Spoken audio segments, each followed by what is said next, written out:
You all welcome to my spoken for kids class day 29. আজকের এই 29তম ক্লাসে তোমাদেরকে ওয়েলকাম জানাই। আজকে দেখো তোমাদের সামনে আমি এমন কিছু সেন্টেন্স দেখাবো যেগুলো কমন ভাবে কিভাবে বলি এবং সেগুলো রিপিট করে যখন একাধিকবার বললে তার জন্য স্পোকেনে কি আমরা ব্যবহার করি। দেখো দেওয়া আছে প্রথমেই তুমি কি করো, তারপরে আছে তুমি কি কি করো, অর্থাৎ কি শব্দটার রিপিটেশন হয়েছে। तुम क्या करते हो और तुम क्या क्या करते हो। तो क्या का इंग्लिश हम लोग जानते हैं व्हाट। तुम क्या करते हो, व्हाट डू यू डू, है ना, व्हाट डू यू डू। देखो तुम्ही की करो simple present tense, what do you do, तुम क्या करते हो। लेकिन जब बोलेंगे तुम क्या क्या करते हो, तो क्या क्या दो बार क्या के लिए क्या हम लोग what what do you do लिखेंगे? नहीं, तो इसके लिए क्या करना पड़ेगा, इसको सेम उधर लिखो, थोड़ा सा चेंजिंग ला देंगे तो हो जाएगा। देखो तुम क्या क्या करते हो, তাহলে হোয়াটটা হোয়াট থাকবে, ঠিক আছে, তারপরে ডুটা ডু থাকবে, ইউটা ইউ থাকবে, আবার ডিও ডু, এটা ডুটা ডু থাকবে। এখানে দেখো তোমাদের মাথায় হয়তো প্রশ্ন জাগতে পারে যে এটা একটা ডু, এখানেও কিন্তু ডু, তাহলে কোন ডুটা কোন ভার্ব। প্রথমেই ডব্লিউএইচ এর পরে যে ডুটা বসানো হয়েছে সেটা কিন্তু অক্সিলারি ভার্ব, অক্সিলারি বা হেল্পিং ভার্ব। পরে যে ডুটা দেওয়া হয়েছে এই ডুটা কিন্তু মেন ভার্ব। তাহলে প্রথম ডুটা অক্সিলারি, তারপরে ডুটা কি মেন। তাহলে তুমি কি করো, হোয়াট ডু ইউ ডু। তুমি কি খাও, হোয়াট ডু ইউ ইট। তুমি কি দেখো, হোয়াট ডু ইউ সি। তুমি কি পড়ো, হোয়াট ডু ইউ রিড।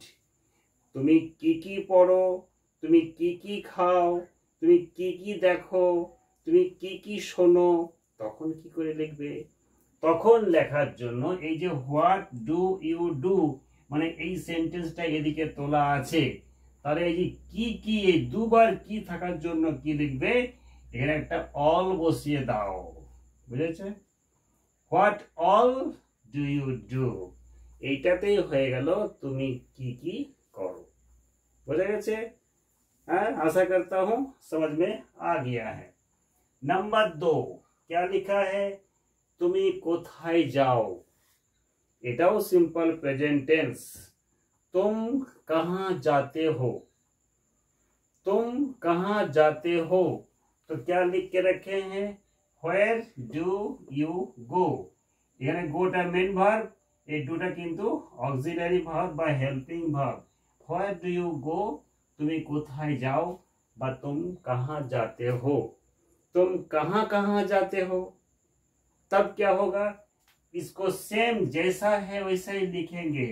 क्या लिखेंगे, पहले where WHERE, फिर do, फिर you, फिर go।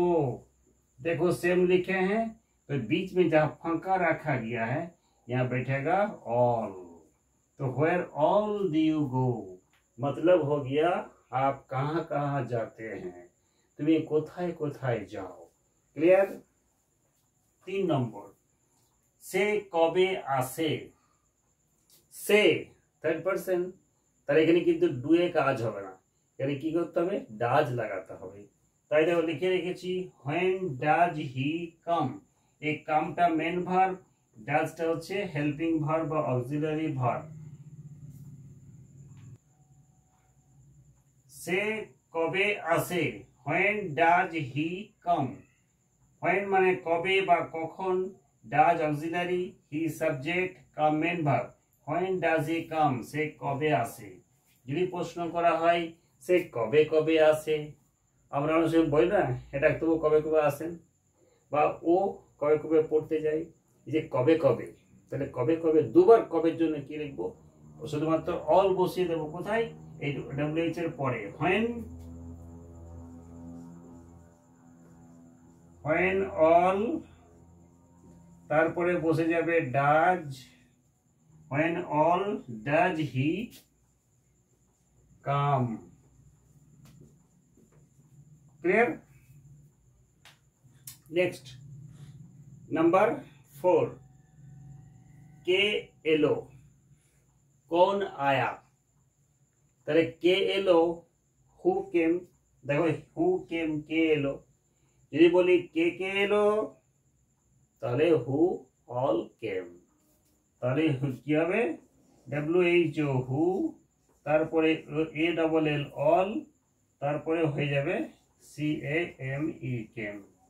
তাহলে এইভাবে যখন আমরা কোনো ওয়ার্ডকে রিপিট করে, অর্থাৎ একাধিকবার বারে বারে একই শব্দকে বারবার বলে আমরা কোনো কিছুকে জানতে চাই বা বোঝাতে চাই, তখন আমরা সেই শব্দের ক্ষেত্রে, সেই সেন্টেন্সের ক্ষেত্রে কি ব্যবহার করব, এই ধরনের মানে আমরা অ্যাডভার্ব বা এই ধরনের ওয়ার্ড আমরা কিন্তু ব্যবহার করে সেন্টেন্স লিখতে পারি।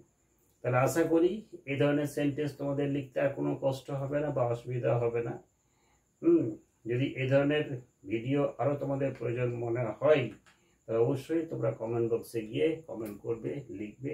আমি তোমাদেরকে অবশ্যই আরও অনেক উদাহরণ দিয়ে তোমাদেরকে বোঝানোর চেষ্টা করব।